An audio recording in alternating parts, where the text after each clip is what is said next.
గాజువాక పిల్ల మేం గాజులోలం కాదా అంటూ పాటలతో అదరగొట్టిన సినిమా. చీచీ మీ పెద్దలున్నారే అంటూ ఉదయ్ కిరణ్ అమాయకంగా చెప్పిన డైలాగులు, అదిరిపోయే స్టోరీ, స్క్రీన్ ప్లే. ఎలాంటి స్టోరీ చూస్తే యూత్ కిర్రెక్కిపోతుందో అలాంటి కంటెంట్ ఉన్న సినిమా. మరి అన్నీ ఉన్న మూవీ అంటే అదరగొట్టకుండా ఉంటుందా? అందుకే నువ్వు నేను అనే మూవీ అప్పట్లో రికార్డులు బ్రేక్ చేసింది. ఉదయ్ కిరణ్, అనిత జంటగా తేజ డైరెక్ట్ చేసిన ఈ మూవీ ఓ ట్రెండ్ సెట్ చేసింది. చిత్రంతో హీరోగా ఎంటర్ అయిన ఉదయ్ కిరణ్ కు ఈ మూవీ స్టార్డమ్ తెచ్చింది. అది సరే, ఇప్పుడు ఇదంతా ఎందుకు అనుకుంటున్నారా?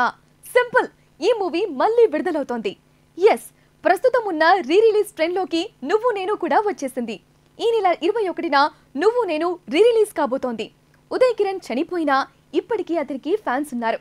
అందుకే ఈ మూవీ గ్యారంటీగా మళ్ళీ హిట్ అవుతుందనుకుంటున్నారు. అన్నట్టు ఈ సినిమాలో ఆర్పి పట్నాయక్ పాటలతో పాటు class room comedy ever green. కాకపోతే ప్రమోషన్స్ కు ఎవరూ రారు కాబట్టి బజ్ వస్తుందా లేదా అనేదే అసలు సమస్య.